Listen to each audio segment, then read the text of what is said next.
Oh. Okay, is this?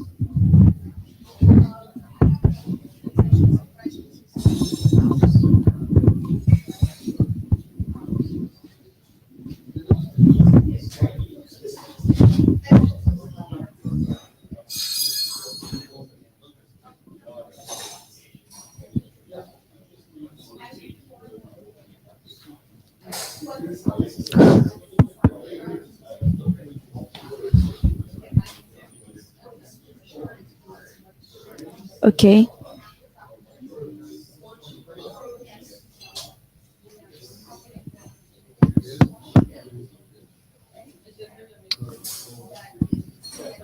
Okay, it's off. Okay, let's start it. Good afternoon. This is Passaware Network and Research Group. I hope you are in the right room. Anyway, please stay. I'm Jen, and Brian could not be this time with us, so I'm going to run this show alone. So, before we actually started, okay, this is Note Well, which you probably have seen many times this week already. And before we can actually start, I need 2 volunteers. We need the minutes taker and Jabber scribe, please.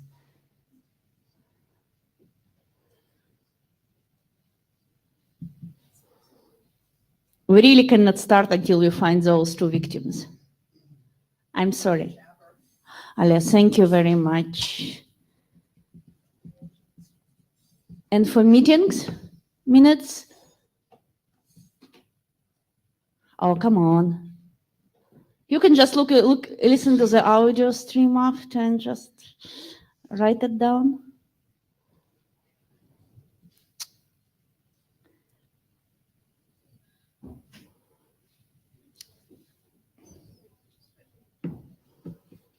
Okay, next time I'll allocate 10 minutes for this.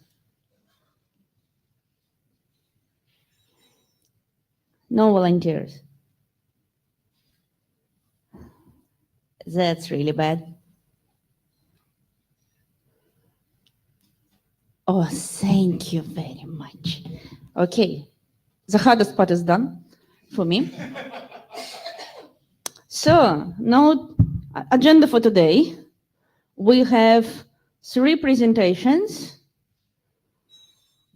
If any last-minute agenda question, anyone has brilliant ideas to discuss?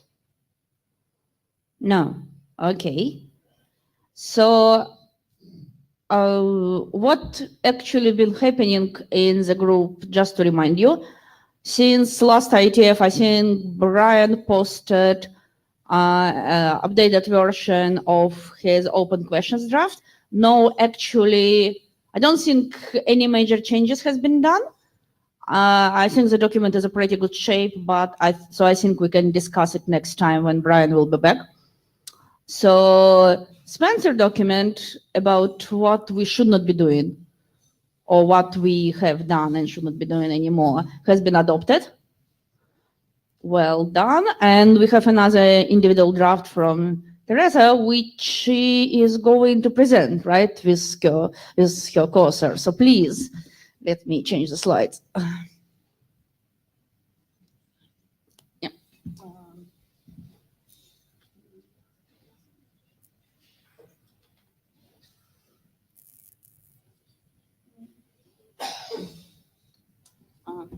You want a clicker, probably? No? Or you can just tell me.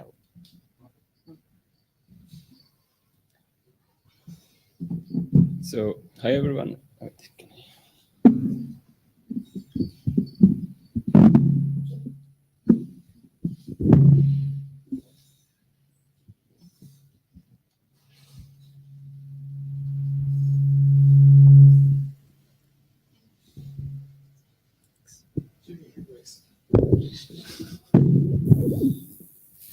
So, hi everyone. My name is Cyril Krenbühl from ETH Zurich, and today Teresa Enghart and I will present the draft we wrote about the vocabulary of path properties. So this document addresses the first question of the questions draft, which is how are path properties defined and represented? So a path property is a characteristic of a path between two endpoints. And what we do in this draft is we list useful and relevant path properties, and then we classify them into three categories. And the classification is mainly based on the spatiality. So how close to the endpoints does this path property show itself? And the temporality, the usefulness of such a measurement over time. So we separate into three different categories, as I said before, into domain properties, backbone properties, and dynamic properties. And I will start with the first two.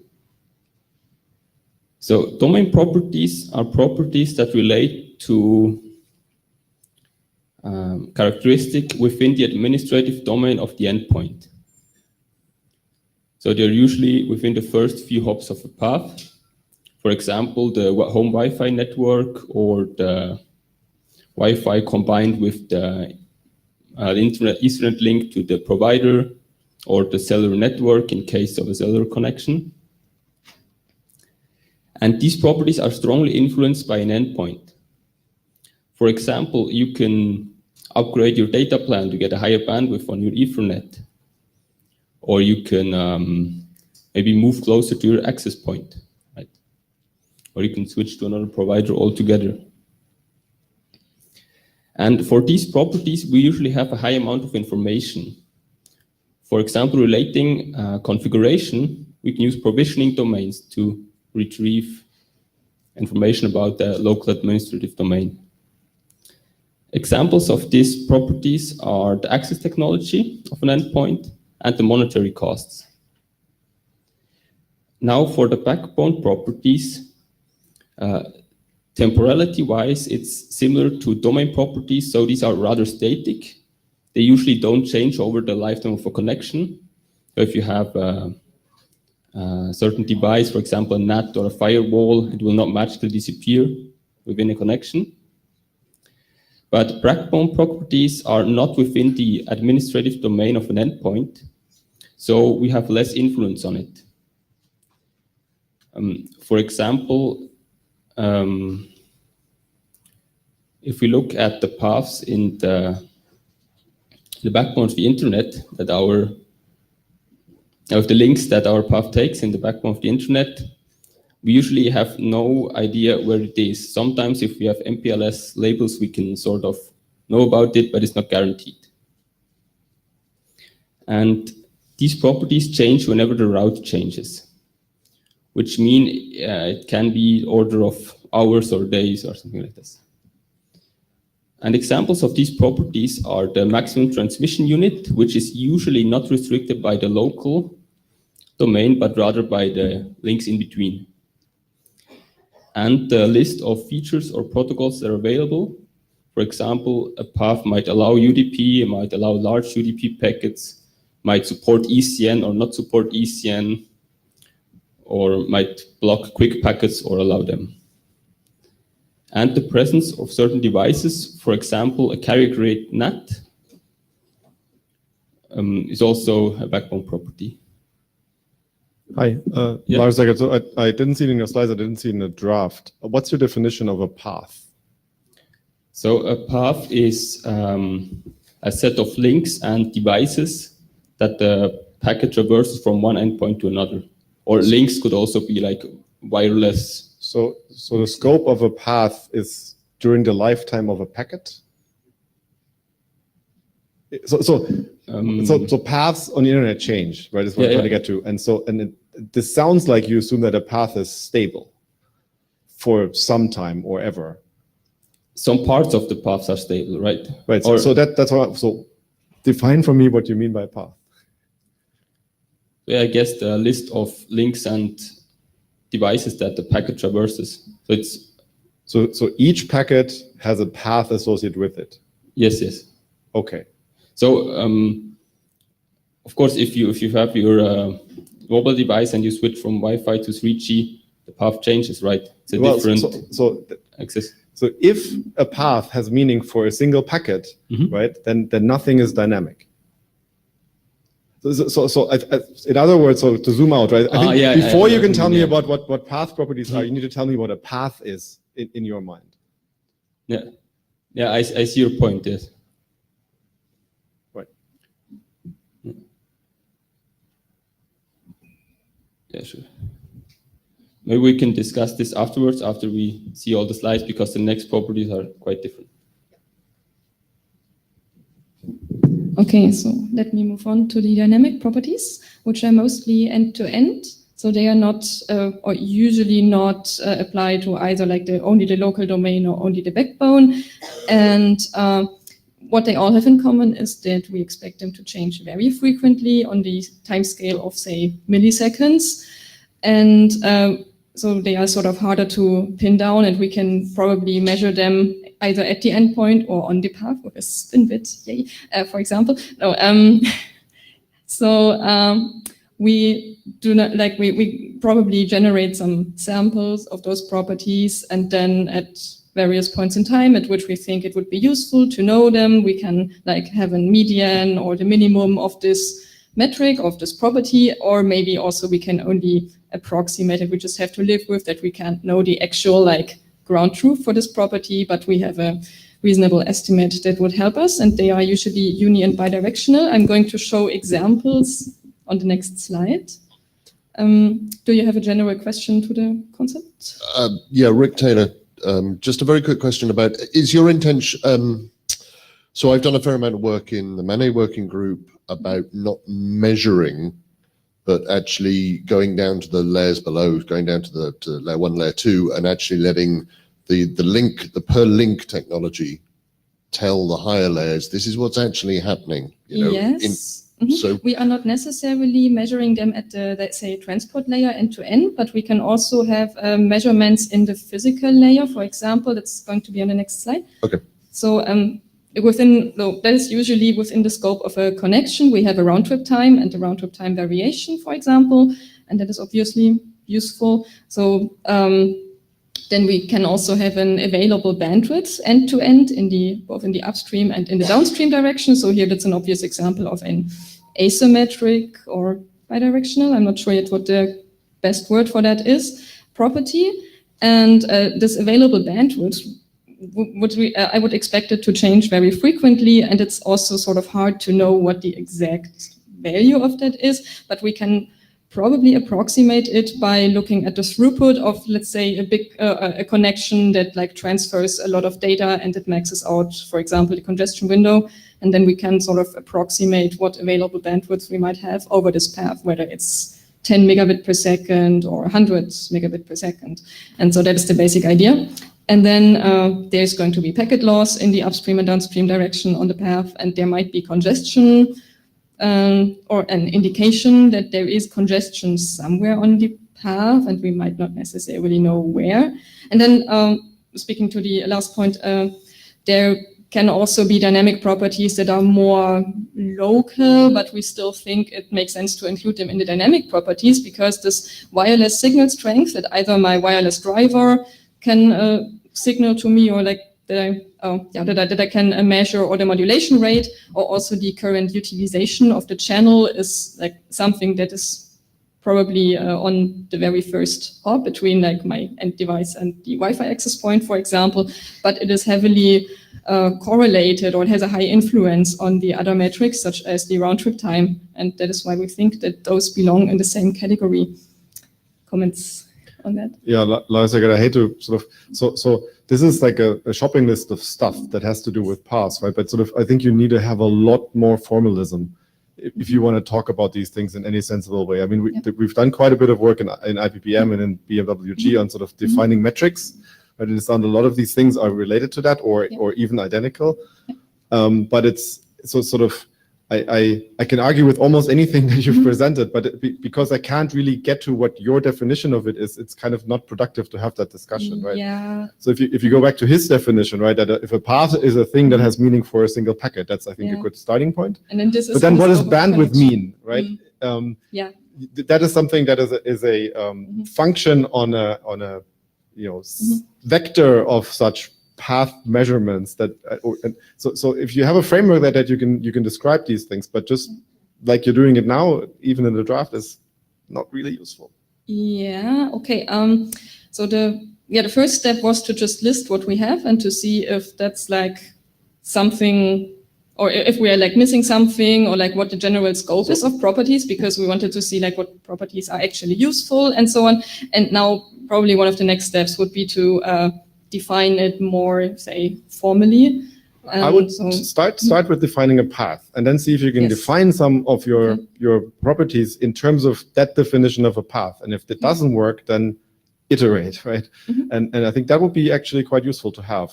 But at the moment, you're sort of starting sort of it's sort of top like down, and it's like just real definition of we have a certain understanding of that might be what that might be, but more formal definition would be useful. Thanks, Corey.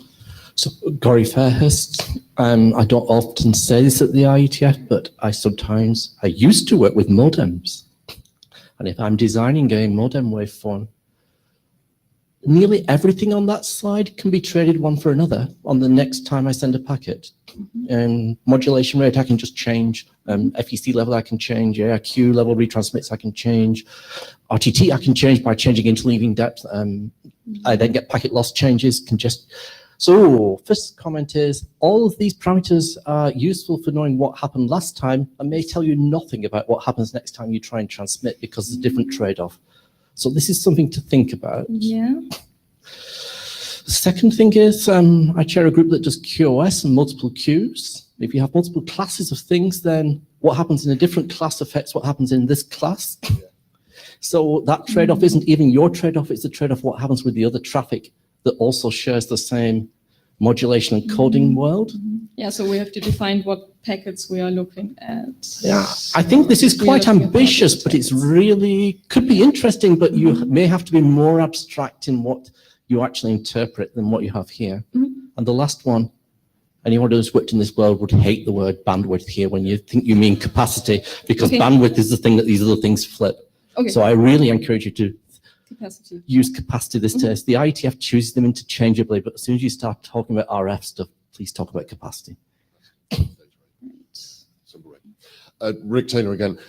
Just following on from the previous comments, which I think were both valuable. I think this is valuable work. I'm not trying to shoot this down at all. But going back to my point about a lot of these per link properties, wireless, going to the signal strength, modulation rate, and the channel utilization. The lower links are doing clever stuff. They're doing predictive stuff. I've spent 8 years working on dynamic link exchange protocol, which is in the MANE working group. That's done as an RFC. That will give layer 3 information it cares about in layer 3 terms, as in data rates, latencies, things like that. So you don't have to try and decode what the link layer is doing with its frequency allocation, with its CDMA, TDMA, and all that kind of stuff, because it's not just 802.11. Wireless links, SATCOM, mesh radio systems, they're very clever. So I really recommend you go and look at not only DLEP, but also the microwave transit link guys have done some very good stuff in CCAM. They've worked with the industry about what data can we get that is useful, and how do we get that in a maintainable way that talks about not what happened just now, but what we are going to be doing for the next n milliseconds, n seconds. So, you know, it's trying to tie into their processing so that we can make predictive things at the higher layers. So value, but there's a lot of engineering's already happened. So just to make sure I got you right, you're suggesting we make the information on what the lower layers, say the physical, are doing more specific, or are you suggesting More we just let them abstract. more abstract? So There are what I'm suggesting is there has already a lot of good work has happened about getting that link layer information into getting metrics that make sense from an end-to-end perspective from the link layer technology. okay. I can absolutely send a pointer to Yeah, the mailing that would list. be much appreciated. Also in this draft, we are focusing on what properties to get, and we are not yet at the point at which we talk about how we actually get that, like what are specific implementation that tell And us. we already have published RFCs on these properties are available and this is how you get them. Okay, okay, So- awesome. I would And it's appreciate not the that. only technology. So Yeah, there's okay, thank you. Yeah, Adrian Farrell. I want to apologise. I have read your draft. I think there's good stuff here. In the shopping list sense, you are collecting the shopping list, and that's fine. And as Rit says, we have some work in how you collect the information.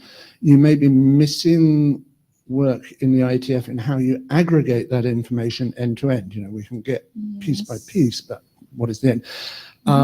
Like Lars says, definitions, what is a path? You've also got in there a connection and a route. And I think there was a channel. And many of these terms are used in different areas in the IETF in different ways. And unless you nail that right up front, this is going to be real soup. Okay, I'm not sure whether it's potato soup or not, but it's definitely soup. thanks. Mia Kuhlmann, I also want to echo one point Lars brought up, and that is that for network metrics, we have a lot of work in IPPM. And what they usually do, at least the upper three metrics are well defined and well described there. And what they usually do is they have a definition on a per packet basis, basically for packet loss, either the packet is lost or not, right? But they also have definitions for like a set of packets. What is missing, what might be the next step is kind of also what Adrian just said, is bringing this on a flow level and defining what a flow is and what the implications are for flow. So we could have different metrics on a flow level and on a per packet I don't think level. it's really a different metric. It's just On like a property. applied somehow differently. Yeah. just to follow on Rick Taylor again, just to follow on from that, the DLEP RFC 8175 for whoever's taking minutes, that we have extensions in progress to allow you to get per QoS queue metrics dynamically from the radio or from the link layer. So it can say, I'm running different, I've been configured for different queues, you're getting different metrics per QoS, or it'll do it on ether type as well. Okay, I'll be sure to take a look at that. All right, if there's not more specific questions on this particular slide, then I have some questions myself, which are partially already being discussed. So anything we're missing? Well, more formalization is what I hear, and then perhaps there's more things to look at, and then the categorization. This is our first proposal of a categorization into domain properties, backbone properties, and dynamic properties. So maybe you have alternate ideas that would be very welcome. And then another, so the initial PANRG question was how are path properties defined and represented? So far we have mostly talked about, let's say we have an overview of what properties we might be looking at. We have to clarify the definition more formally, and then also the representation is interesting. So some of them are obviously, say, numeric, and we might define units, but it's probably not very interesting. But then something that I have thought about is how do we represent, for example, the access technology? Is there there is a Wi-Fi, there is a cellular, but is this just a string that is basically says it, and then, or is there some enumeration that we want? Because we have, I remember we have looked at this in tabs and we haven't found a registry that makes sense of the different access technologies that we would want here. So if you have any idea on that, and then also how do we represent that there is, for example, a specific type of device on the path, for example, the carrier grade NAT. So do we give the address of this device, or is there some like interesting question on how these things can be represented? And then finally, the working group asked for this document, and so we wanted to be brave and ask whether the working group would be interested to adopt this draft at this stage already. So, Gary Fairhurst, I'm not talking about the adoption thing because that wasn't what came to mind, but maybe I missed it, and that's very likely. What's the motivation of collecting the data, and does that change why you're collecting it? The motivation, well, for me, it's mostly about I am an endpoint, I have multiple paths, I want a good performance for my application, perhaps, and so that is why I want to choose between those different paths, but it doesn't have to be only performance. But yes, we didn't make that clear in the presentation, so I think also that should be more clear in the draft what exactly the motivations are, because we suppose it's like those are properties that are useful for the endpoint, and useful means that we have to motivate it, of course. And so we already got this feedback and talked a little about that. And yeah, we are going to make this clearer in the draft. I'd like to suggest that people like IPPM have very different motivations. Okay. They often want to know, did my path work? Mm-hmm. Is it actually within the SLA I specified from the data I have? Mm-hmm. You actually, in what you just said, appear to have a crystal ball and be able to predict ahead how that path's going to work next time, or maybe even in a routing case, you're talking about how it will work in the next 30 seconds, so I can now make a routing decision to do something. So there is an element of predicting the future here. And if I go back to the modem slide, whoa, that's a big call. You're asking what the interference and the propagation properties will be in the future. So that's not what you learn from the data you've collected in the past. That's a different set of data. Especially when we go to places where we've got shared spectrum, and what the performance of Wi-Fi might be impacted by the performance of another waveform. So this is an area where we should also have a little bit of clarity, kind of like, are you going to use it for justifying what happened and understanding the data, SLA conformance, etc., or are you using it for the future, and how far in the future do you want to use it? I'm not asking you for the answers. I'm just saying these are the sort of things that we should decide. If you want to answer, that's okay. I agree. Yeah, well, I'm a researcher, and so I sort of try to optimize and not really predict the future, but try to find some heuristics or some algorithm that might improve things over like what they would have been otherwise. I think you are predicting the future then. Sorry? I think you are trying to predict the future. Maybe you want to know how to send the next packet. Yeah. Okay. But like I think what I just heard was that there's also a motivation to understand what happened before, and even that is useful. So that is actually good, and like, but also it probably makes sense to reason about these kind of things, and like what are the limitations of those metrics for whatever purpose that we're trying to use them for. So thank you for that. That's what I was asking for. Thank you. I'd just like to make a comment that I think that you mentioned another question from Brian's questions draft. Teresa is trying to answer the first one, but the question about how quickly the data will be up to date is one of the later questions, which we also probably need to answer, yeah. Sure, but some of the things you're collecting are historical information, actually. So their very nature means that they are definitely out of date, but that doesn't mean they're not valuable. So, yeah, understand that. Wait, Brian is in queue. Whoa. Oh. You just mentioned Brian.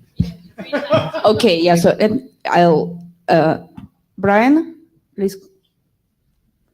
Good morning. I heard that I was invoked. Yeah, to answer Gory's point, I think that there is indeed an element of predicting the future here, right? Like there is something along the path. So either the sender, so the transport protocol stack itself, or something in between the transport protocol stack and the rest of the network has information from the past that it uses to make a likely estimate of the future, right? Like, so in this document, we don't talk about the mechanisms by which that would happen, but we assume that those mechanisms may exist. Now, predicting the future to 100% accuracy is impossible, but is there a way that we can predict it to 90-something% that would actually give a sender enough information to make a choice? So that's what the way that I see this framework gets, yes, it predicts the future, but it doesn't predict the future, right?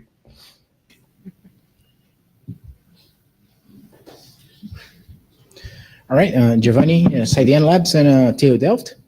I don't want to go back to the point of definition of what is a path, but it might be useful for you in the future or whenever you update this draft to think of what is not a path. So maybe it would be interesting to look into the definition of circuit switching, like what they did in ATM, and they have a clear path. I think it was they had to establish a circuit before that. So you may want to look into that. It's an exercise to define what is not. Okay, and I'm cutting the line after Dmitry. Spencer Dawkins. So a couple of things I just wanted to say real quickly. One is, because we did get as far as the slide with adoption, adoption in a research group is adoption for the research group to work on it. And different research groups have a huge amount of flexibility on when they do that.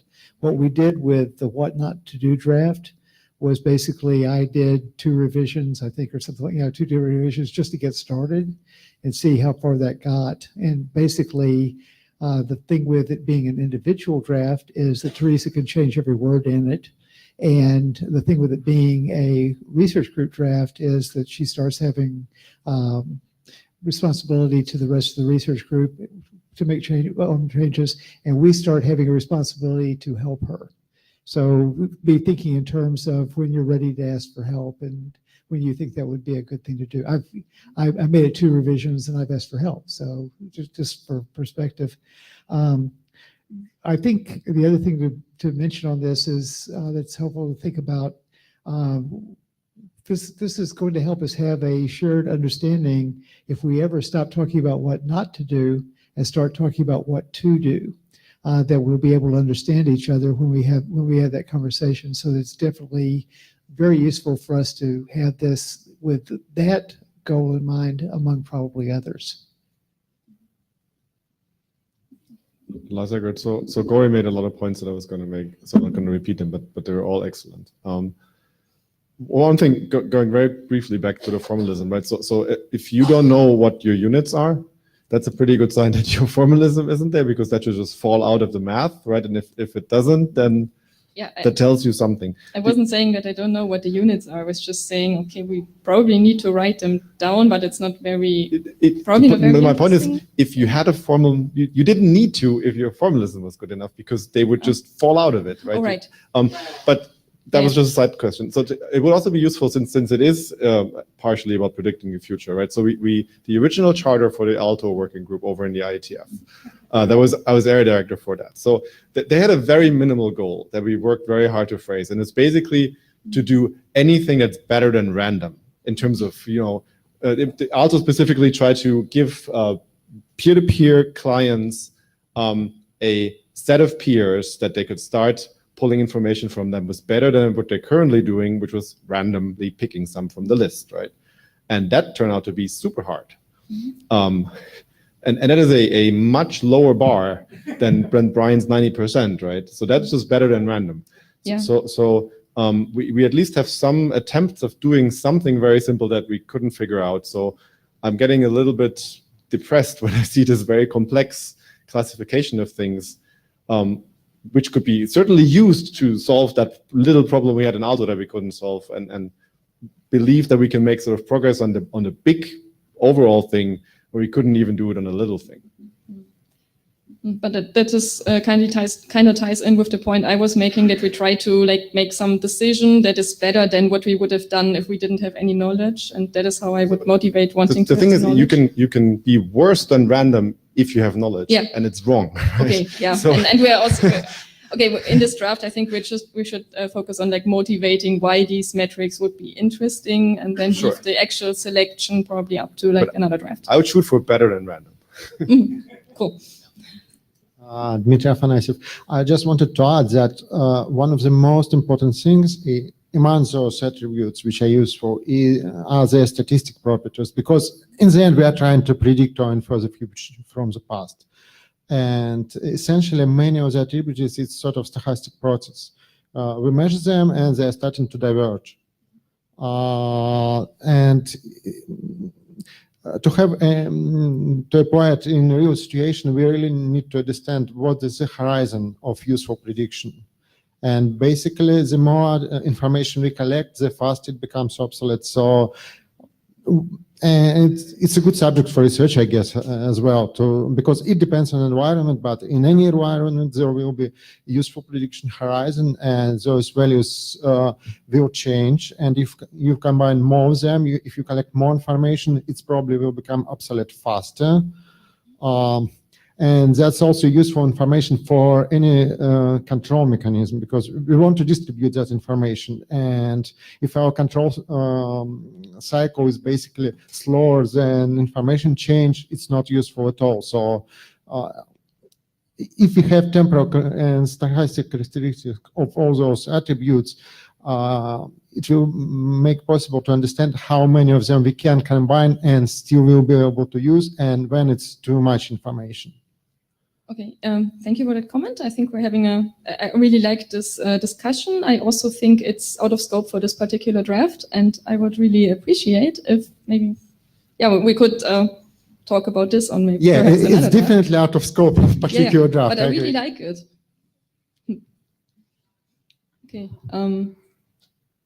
Okay, thank you. So I kind of getting mixed feeling from the room about adoption, and because we are running out of time, I think we can continue discussion of the list, and it looks like you definitely need have some things to add to the draft to make it more clear. Absolutely, I think we'll have. Thank you very much, and I have a revision. few comments we can discuss in flight. Thank you. Thank you. And Thanks. Spencer?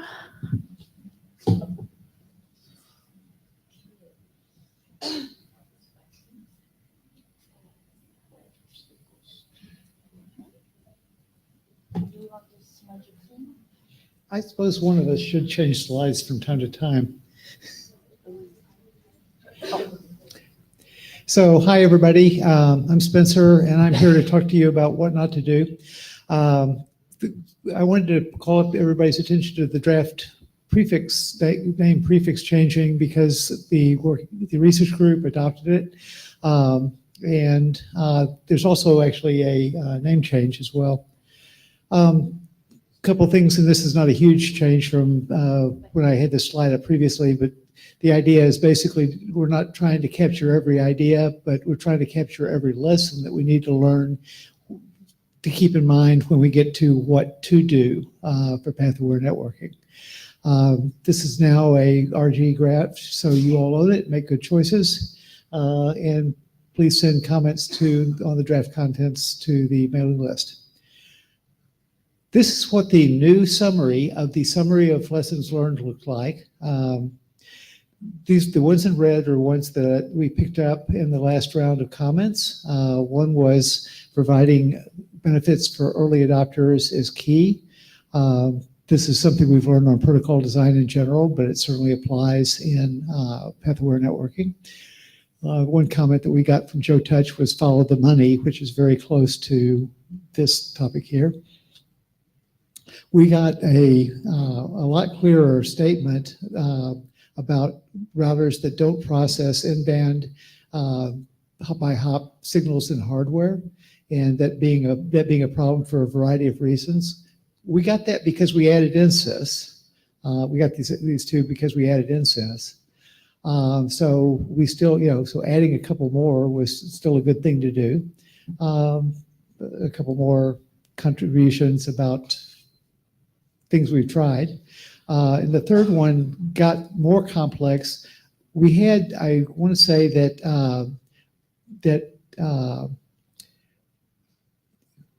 middle boxes needed to be able to trust in systems in order to use signals. It turns out that when we added INSYS, it made it obvious that the relationship had to be in both directions. That in order for you in order for you to not have an obstacle with trust that you had to overcome. So these are the things that are new in the -00 research draft version. I wanted to put those in front of the people. Is it possible that there are questions from the audience? Yeah, maybe I should ask them later, but I just felt inspired to ask them now. Gori Fairhurst, by the way. So, many routers don't process in-band hop-by-hop signals in hardware. Is it really? I mean, yeah, many. Yeah, okay, so many, but some do. Yeah. Okay. Maybe Well, and the way forward is to recognize that only some will ever do and that all will never do. If that's where you're going, then I kind of agree with you. Yeah.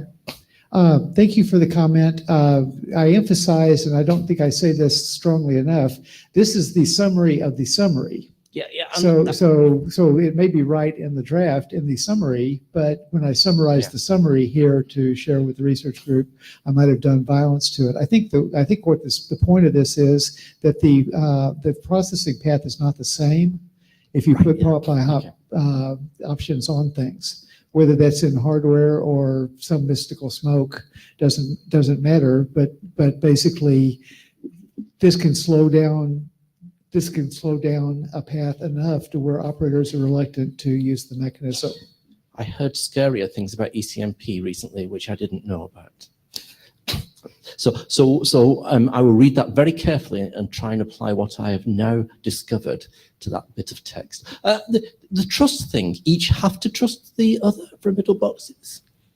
I mean, can never trust one another. Which one do you want to go for? This is a summary of a summary. I mean, maybe the answer is that Spencer should stop putting this up and start putting the summary up. But this is the summary, and if you look at the draft, there's one that says it has been an obstacle to deployment in the past that somebody was trying to do something that required the operator or the middle box to believe what the end system was doing.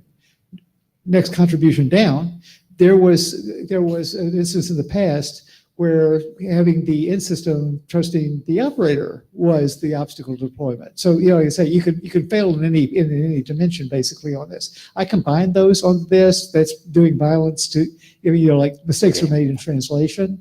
So this is translating all the other contributions into Spencer, and I'm sorry for that. But I think maybe you got it exactly. Maybe you achieved your goal because what I kind of promise now is I read this carefully and I help you. No, and thank you for that. At some point, we can talk about whether I needed a co-editor too. Hi, Colin Perkins. I was going to make the same point that I think Gori just made for the second one of his. No, that wasn't the point I was going to make. I think middle boxes and end systems do not trust each other. They may be able to. You may be able to gain trust over time by demonstrating that what you are the information you are sharing is correct. But I think have to trust is very much not the right phrase here. Yeah.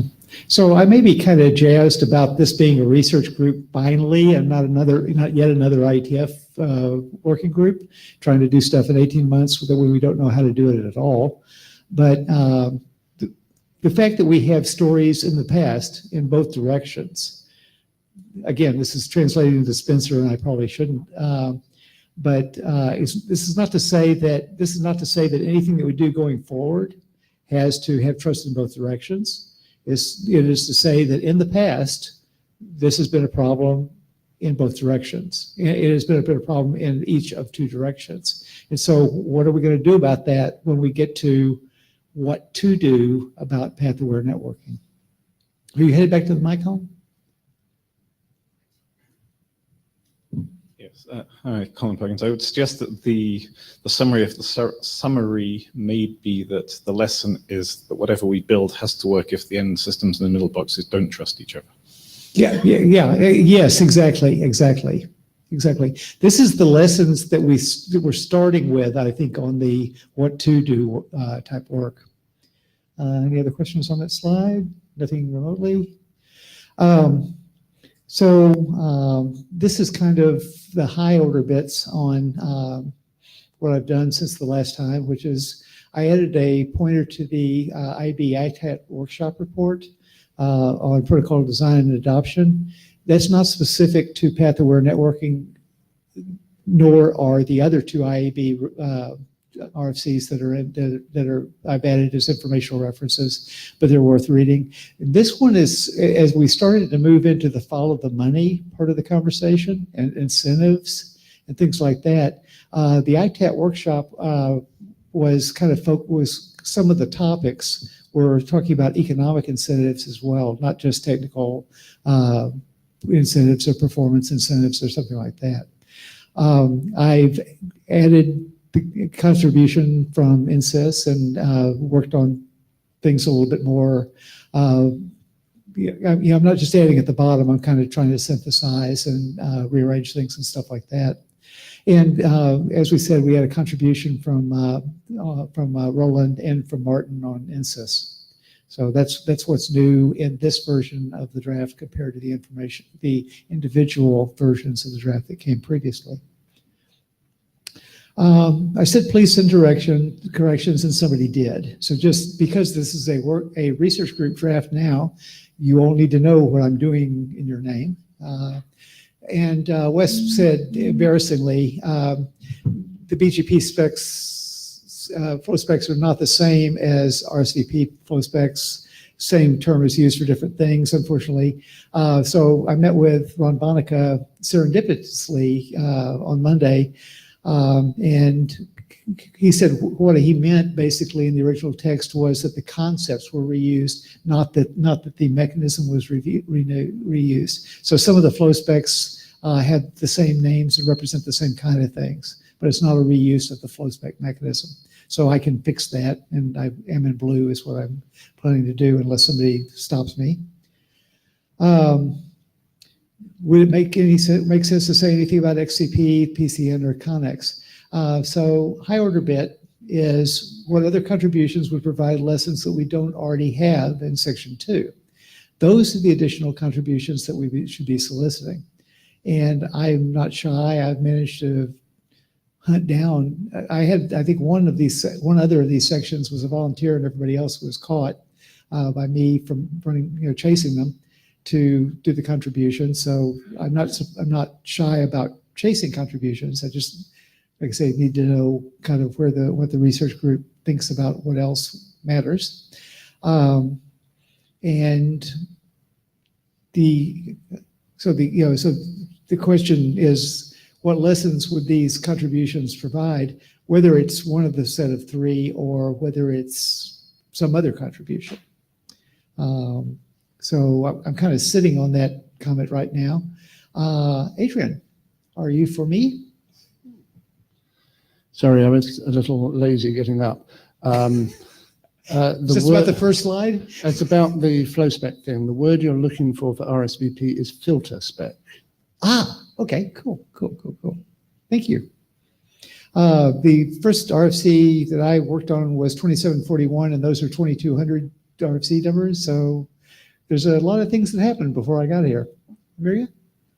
Mia Kulevin. So I think the lesson of those 3 protocols is more or less a lesson of ECN, which was if the deployment story and the incentives if the deployment story is too complicated and the incentives are not clear and there's no incremental way forward, then it's hard. That might be covered by some other section, but maybe not that explicitly, I don't know. But it would make more sense to write something about the base protocol here, which is ECN. Yeah. I think that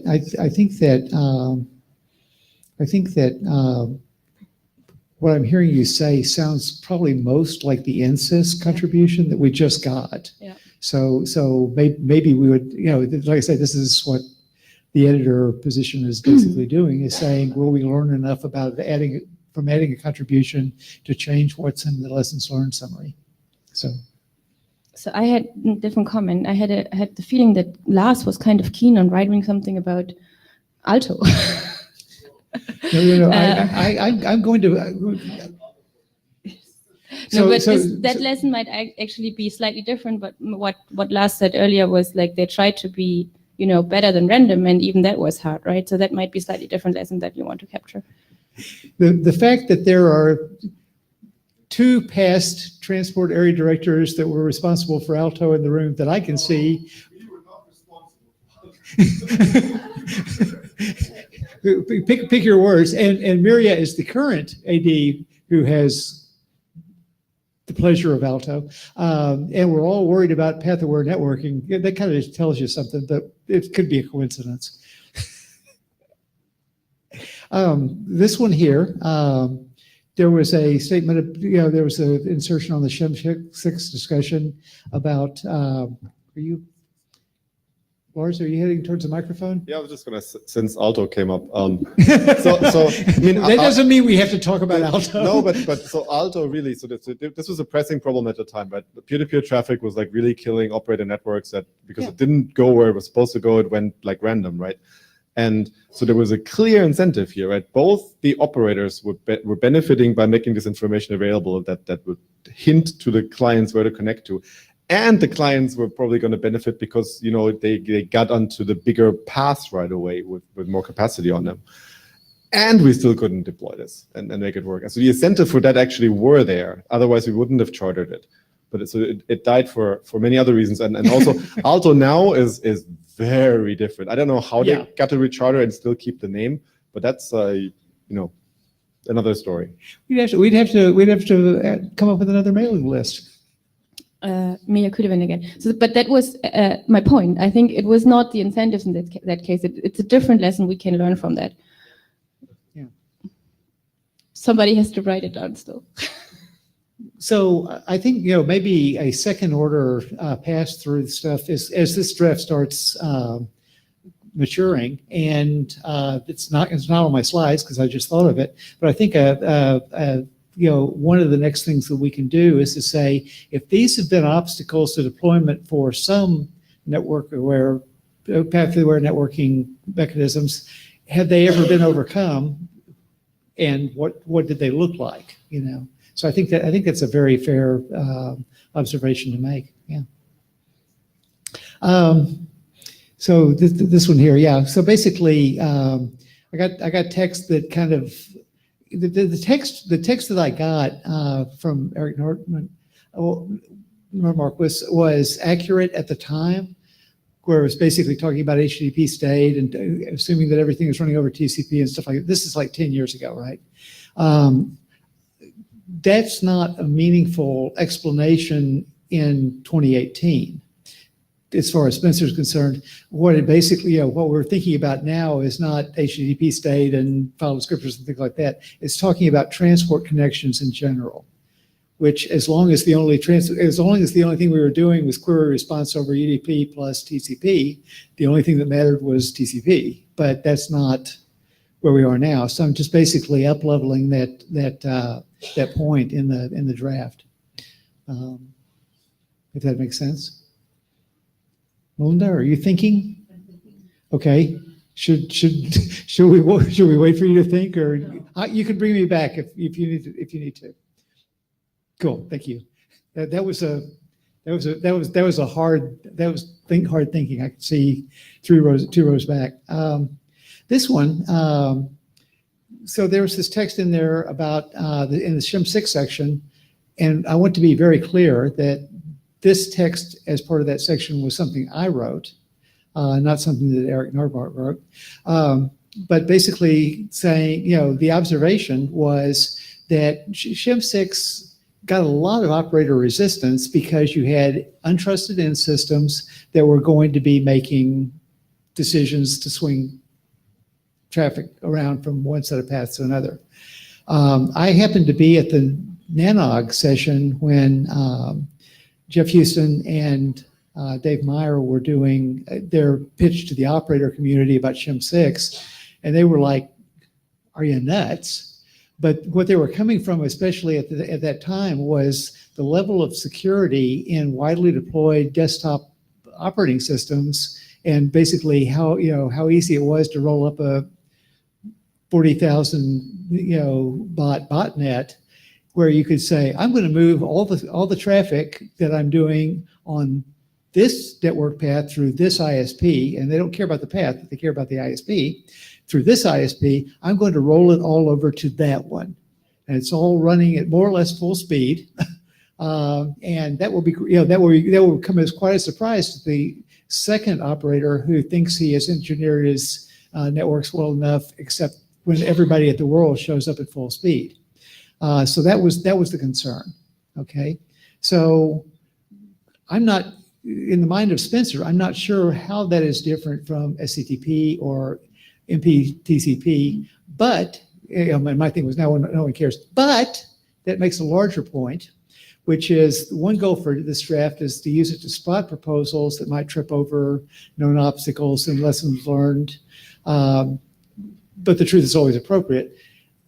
If that's true, my suggestion is to remove this text that I wrote from this draft, and that we'll figure out what to do with it as we start saying, as we start saying we've got research group general agreement that this stuff will be problematic. Not that you can't do it, but that it would be problematic. And then start those conversations rather than try to have those conversations in this research group about those protocols in the IETF. Does that make sense?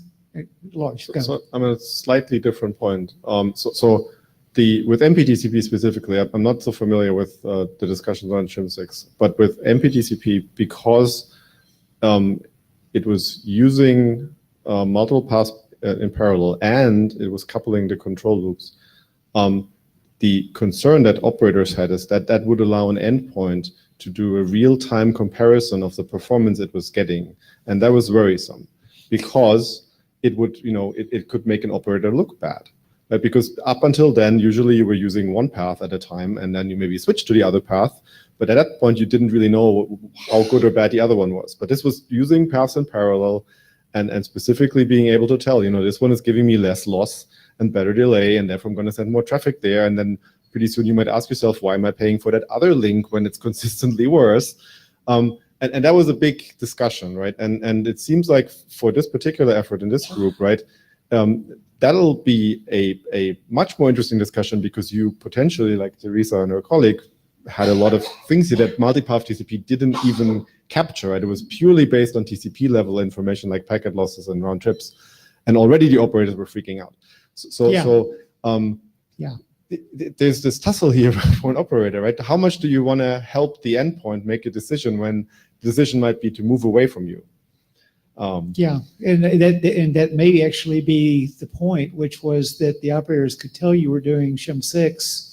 It seems like they can't quite so easily tell about about some other things. But anyway, so like I say, multipath TCP is one of the working groups that Martin had when I was the area director with Martin, and now Miria has now that I'm the area director with Miria. So I have trusted them and don't really know very much about the details. So I appreciate very much your sharing that history.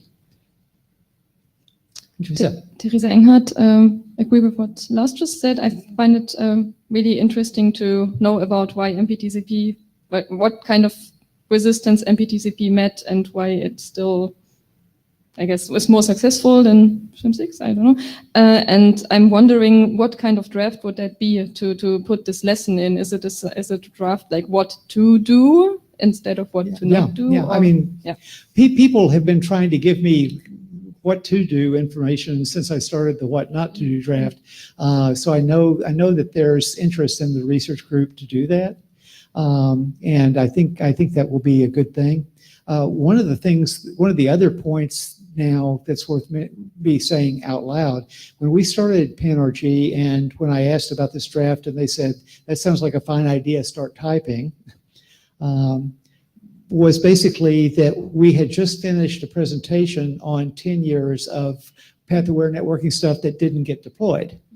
So since that was true, we were focused on stuff that was like, it's not gotten deployed and IntServe ain't coming back, basically, to use one of the examples. Most of the stuff has got RC numbers like below 5,000. And we're not seeing it deployed, and we're thinking that that's not a good sign that it's moving forward. So, so we're writing it up. Those are the ones that we're using for lessons. At some point, coming forward, in time, I think it's definitely worth looking around at more recent stuff. And I actually have a point in there, I think it's on a later slide, but we can talk about it anyway. But anyway, so my point was I'm going to go ahead and remove this text just because I think it's starting to get to other drafts that the research group might have. And one of them is, just an analysis saying, this is what we see now. This is what we've learned from previous path-aware networking techniques. We're trying to understand how these lessons apply or don't apply in this case. And try to, like I say, we're not the police of the internet, neither is the IETF, and the IETF is really kind of bummed about that sometimes, but we sure as heck aren't. But we can, like I say, the truth is always appropriate. So, but thank you for that. So, Spencer is making the decision to add this text, and Spencer is making the decision to take away this text, and this is what you get when you have Spencer. So just to talk about where I think the goalposts are on things, I'd like for this Spencer, the editor of a research group draft, which is not Spencer's draft anymore. I'd like for this to be a document that's useful advice from PANRG to the IETF. The IETF developed the protocols that were described in this document so far that were not implemented or were implemented and not deployed. There's no reason to think that the IETF will not learn these lessons again, because some of these are, if you look at section 2, which is the summary of lessons learned, it says here's the lesson, and then here's the individual contribution that came from. Some of them have 3 or 4 lessons. Like this isn't, this is always going to be a problem when you try to do it. This is, thinking happy thoughts the next time is not going to be the win. So, so now what are you going to do? So I think that it's fair to say that the IETF is capable of learning, but the IETF is capable of repeating the same mistakes if no one points, if no one says, we've looked at this and this is the way it looks to us. I would like for this document to be useful advice to PANRG itself. So Brian has the open questions draft to guide PANRG research. This document may identify other open questions to guide PANRG, which I have not looked at all. I mean, I've read Brian's draft, but I haven't thought about at all how what we've learned so far maps onto the open questions. Have we learned things that Brian doesn't have an open question for instance? So I think that that's a useful thing for the research group to be doing with their shiny new 00 research group draft. So the question there is kind of what other guidance can we give ourselves? How are we doing on time? You have another 12 minutes. 12 minutes reminds me of a story, but I'm not going to do that to y'all. Teresa. Okay, I just opened the questions draft to look at it again, and 2.3 is selecting paths, I think. Not sure how exactly it was phrased in the draft, but I think that goes back to what we were discussing earlier in the path properties draft, which is actually part of probably a different draft. Oh, okay, point is we want to do path selection on the endpoint. It has limitations, as we saw. So I think learning from our mistakes is also useful input to answer question 2.3 in the questions draft. Great, thank you so much. Thank you so much. We always try to help. So my kind of what next questions, how close am I to the end? How many more slides do I have? I think it's 11th of 12. Yeah, okay, cool. And that's the end. Okay, cool. So, question which we've kind of talked about so far, are there other lessons that we need to document? What other contributions do we need? Which ones from who? I just stuck comics on there because it was on the list, but I say I'm still interested and still happy to chase people if we think we're going to learn something that we haven't already learned in section 2. And we haven't looked at all at, or I have not looked at all at lessons from outside the IETF. And I know that there's a lot more protocol work that happens at the research level that outside the IETF than there is in. Are there things that we could learn from outside to guide us that would be helpful? I don't know. I haven't looked, but some of you all may know something about research. That was a joke. So thinking about what's next, what seems reasonable to me, we could reasonably look at the current path-aware proposals. If we think this draft is stable enough after we move things around, maybe after 0.1 of this draft, to where we can point people to this at the IETF, and if there's anything going on in another research group as well. Because we're trying to say, well, the current proposals can encounter the same obstacles, why or why not? I think it's good to do that at some point. I don't know if that point is this point. Gori, do you need to? I'm not sure which bullet you're down to. Please, talk as much as you want, and I'll see what's left. Okay. We have 12 minutes. We had 12 minutes. 10 minutes. Yeah, I know. We could reasonably compare this draft to the PANRG questions, which is kind of doing that scan and saying, are there things that we have identified as problems that we haven't told anybody that they need to be thinking about, how to work around. And we could reasonably finish this draft and publish it. IETF research groups don't have to publish RFCs, but they can publish RFCs. And that was my last slide. And I'm going to set down the clicker and let somebody ask me to pick it up. And Gori will take it away. Okay, so Gori first. The last one, I can see reasons why we might publish it for another audience. But we have to be clear in the message we present. People keep coming to me saying we need to bring more of this stuff that's done outside of the IETF to here. And people don't always understand the culture and the things we've tried here when they bring a new piece of work here. So it would be kind of useful just to have a document that was totally informational, which said, these are the stories about what happened. I think that'd be a great thing to point people to. But if we do, then we must make it clear that some of these experiments in the IETF were good experiments to do, even though the outcome was pretty disastrous in consequences. So we need to make sure that message is very clearly conveyed, because otherwise we stop people being interested in coming here. Yeah. It's worth me saying something as Transport Area Director for just nanoseconds. So there was a hot RFC talk on Sunday night about loops, and it doesn't matter what that is. But we talked about, like 9 people from the Transport Directorate ended up at their side meeting. And we had one of the most positive conversations I can remember having with anybody trying to bring transport work into the IETF. But I was pointing them towards this draft in its current form as possibly useful advice to them. So, we have at least one worked example that might be useful. Teresa Engert again.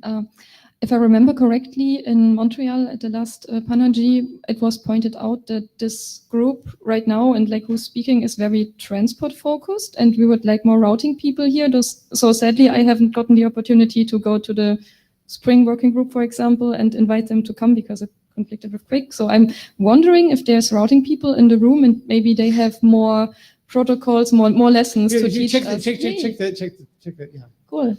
I'm glad you're here. So maybe there's like more lessons to teach us from, say, other layers of path awareness. Yeah, and that's an important observation. The first time we met, I think it is true that either the first time we met or the second time we met, this both. Aaliyah is correcting me that both of the first 2 times we met, that we conflicted with, what was it, routing area or something? Yeah, routing. So basically, it's like, we're, routing guys, please come unless you're interested in routing. Yeah, okay. I should say it's probably my fault. We need longer conflict list for scheduling this, but I'm afraid then we'll be scheduled outside of IETF or something, because it will conflict with almost everything. But yeah, we'll try to make it better. Yeah. Well, no, I think you already have. When we were doing you and Brian already have, when we were doing the conflict review thing, either after 102 or before 103, I think you all changed the conflict list for this to include at least some routing stuff. And this was consulting with Alvaro, who is still sitting AD and stuff like that. So it's gotten better. And I think that's why when Teresa says something, there were hands to go up. Welcome.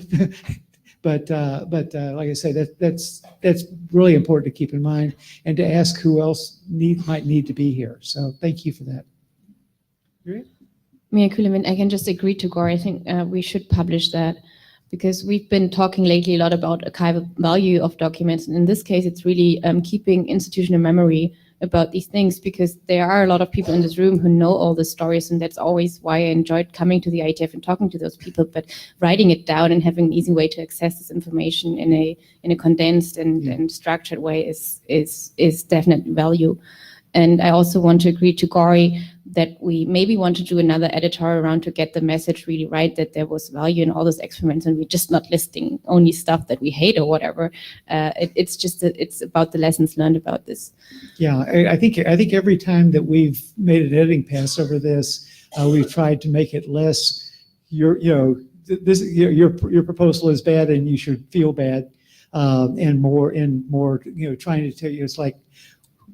And having the people who made the mistakes write the contributions, I think it's like, always remember the first contribution that went in here, Spencer wrote about Spencer's BOF, so it's like, but I think, the other thing you're saying is really important. I started at IETF 37 and I don't know the INSA story, insert story until I talked to Ron and Monica. It's kind of, people waved their hands about it. We don't do that anymore. I don't know why, until Ron wrote the section. Marco Koyo, related to the old stories, I just wanted to point out that there is an old draft that Pasi Sarolahti, Sally Floyd, and I initiated in Transport Area Working Group more than 10 years back. It's titled Transport Layer Considerations for Explicit Cross-Layer Indications. So it may have some useful stuff for this draft and maybe more for the previous one. So maybe a good idea to take a look at. I don't know if it's valid. That would be great. Could you just send a note pointer to the list for that? Yeah, sure. Thank you so much. Cool. Is there anything else? So I want everybody to think happy thoughts about my lovely wife who is at home because she's doing chemo. And the next time you see her, which I hope is in Prague, you tell her, we saw Spencer stop talking before we ran out of time, because she will not believe you. We can send you a link to this video, and I can confirm there is still 3 minutes left. So thank you very much for doing this. It's an amazing job. So, and the last presentation for today, Joe. Yeah, I'm just getting the slides.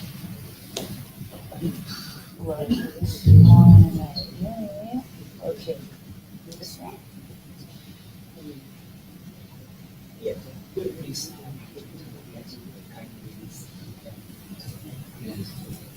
So you would like to?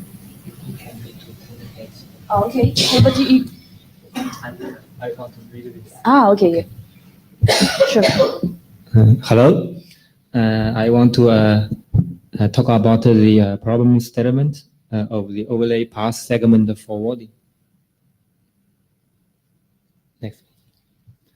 So there are numbers of research and companies are trying to use the cloud route node for the best path selection to provide a performance closer to the least nines. Also, we have run some experiments based on this method, and we find we can get a big chance to find a better path based on tens of cloud routers. And such approach currently become much more practical, because it is easy to build a better path via the load in the different geographic sites in the cloud, and it is inexpensive and easy to provisioning, and some cloud provider even provide the instance with enhanced network performance for sale. Here are some experiments we want to share with you. We have created around 120 virtual router globally, and this is the delay result between some cloud routers pairs. We can see. Next. Yes. Sorry. We can see some paths always give a long RTT than we expect, even they are physically close to each other, like Jakarta to this one, like Jakarta to Shenzhen, China. It always has a RTT more than 400 milliseconds, but there are, of course, some paths are pretty good, like the green ones. Next. This is the result of packet loss in the experiment. We can see some paths have high loss rate all the time. Under this one. And some others, some paths are varying a lot over time.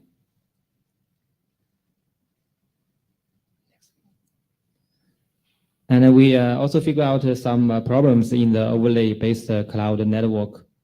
Let's say some latency-sensitive application like video conference or gaming.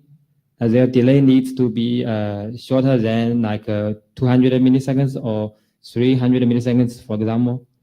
And in the meanwhile, the end-to-end RTT is almost reached that limit.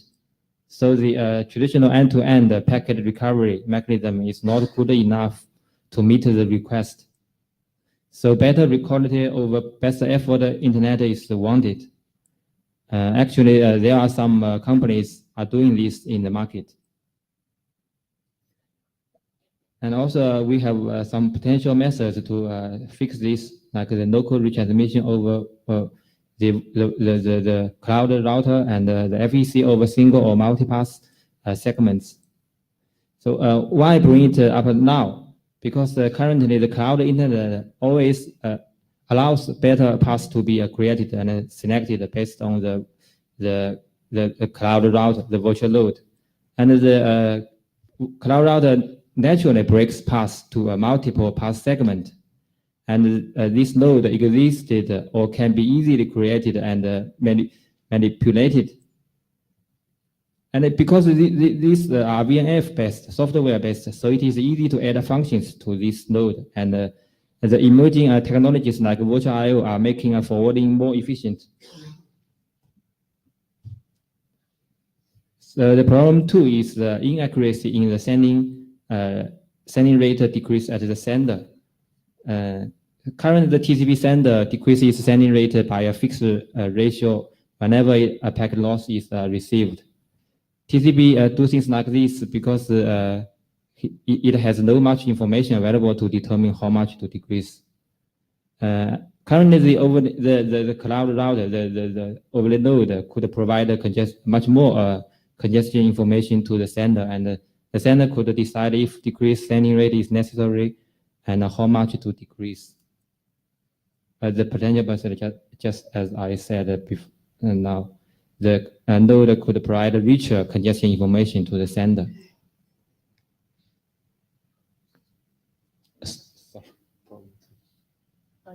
Okay. You can see the slide in front of you. Okay. Question? Yeah. Next. Sorry, I think you have a question. Sorry, Rick Taylor, just a clarifying question. And maybe me being stupid, probably is. What is the difference between a cloud internet and a complex transit network? I don't understand what is the difference? Can you describe a cloud internet to me from just a complex backbone internet, connected network? What makes it cloudy?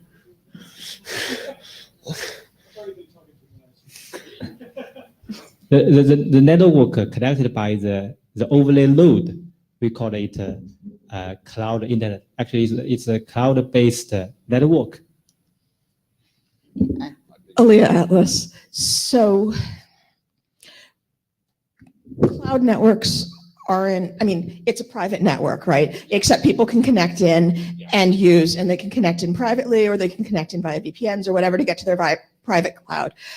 Then inside the cloud provider, they have their own connectivity to go between different geographical regions. What he's talking about is if you want to buy that, you get private transit through, but these cloud providers in general are not internet transit providers, which has, for instance, regulatory requirements and legal issues associated with it. So they're not providing transit, but it turns out that if you send traffic in at point A, stick it in a tunnel and get it out at point B, and then send it to your own stuff, it smells a lot like it. Why we needed warning people. Thank you. I am, of course, delighted to be welcomed. You're always welcome. Thanks, Jen.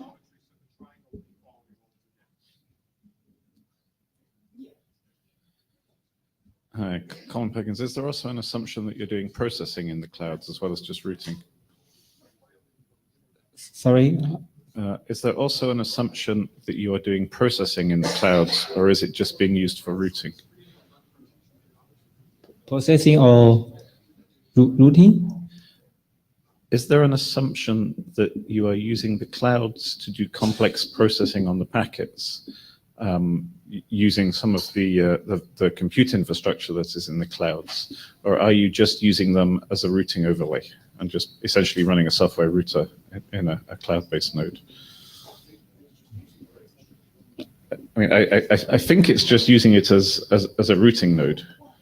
Routing and some tunnel encapsulating and.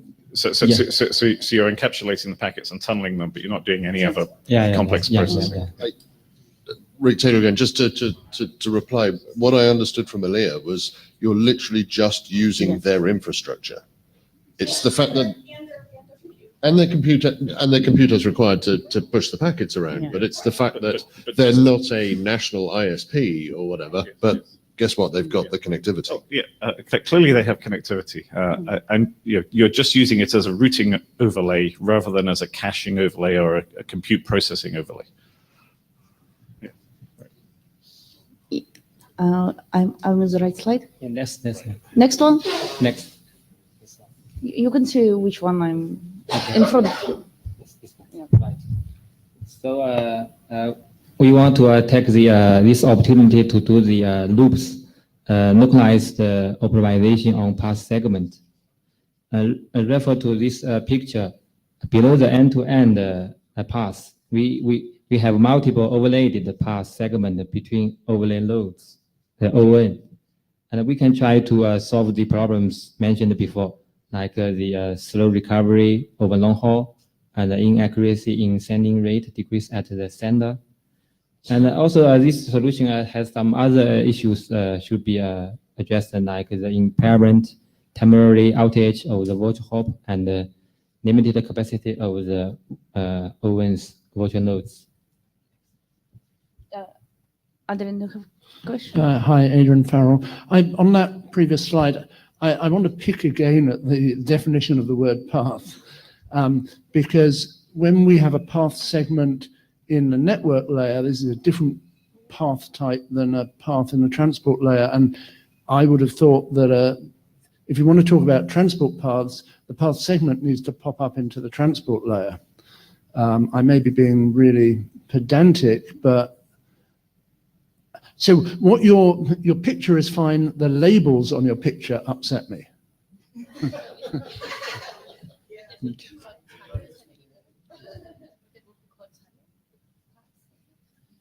Yes, Amelia is just saying, should we maybe call the things you have got as path segments, maybe we should call them tunnels and... Tunnel, yeah. Casper, and of course, another question is how many instances of which layer do we have in this picture? So, of course, everything that's blue is a little transporty here as well. Do you want me to switch to the next one? So the elements of solution, we think there are three key elements to address the problems: local recovery, congestion control interaction, and traffic splitting recombine. For the local recovery, we can do it based on the entire tunnel, which aggregates the flows together. And we can do the loss detection, retransmission, and RTT measurement between the ONs, between the nodes. And also during the local recovery, we need to pay attention on how to limit the retransmission attempts and how to control the FEC replication intensity. For the congestion control in the action, we definitely don't want to get competing between the local retransmission and the E2E congestion. We may, but we can do it. We may export some appreciate congestion control signal from the loops to the E2E transport, and we may support the ECN too. Lars, so I gave you way more of my opinion than you probably wanted to hear during the site meeting. So so all I'm going to repeat is that for this particular group, right? You're giving the same presentation you gave at the site meeting, which is, I think, way too broad. I think the key bit is this signaling, or at least sort of the conversation of this thing with the transport. That might be the path-aware bit that you might want to get feedback on here.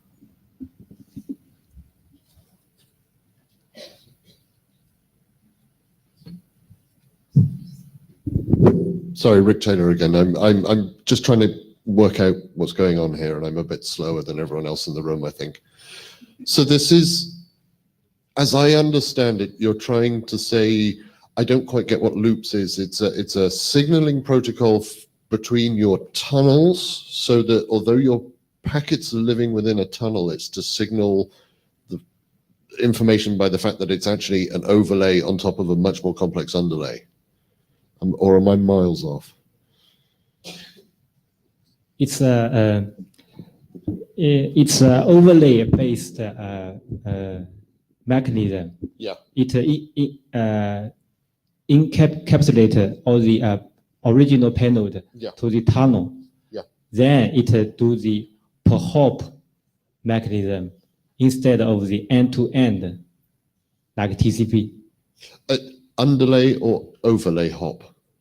Overlay hop. Right. Thank you. Carsten Burman, yes. So I think what he has tried to do is describe the whole thing. But the whole thing includes components that somebody has to do, but are not really part of what this is trying to do. So somebody has to buy those cloud routers or pay for them and set up paths and maybe even measure them, put a controller somewhere who has a global overview over the health of everything and all that stuff. That is already happening. And if you can go to the previous slide, thank you. So the question is simply, is there something that can be run between ON1 and ON2, and between ON2 and ON3, and between the ingress and the egress, that might be used to improve what we have, a transporty thing. Or a link layer thing, whatever you think about it, but not a network thing, but a thing that actually looks at packets and makes sure they get there. So if something is lost, you recover them. And this is what loops is about.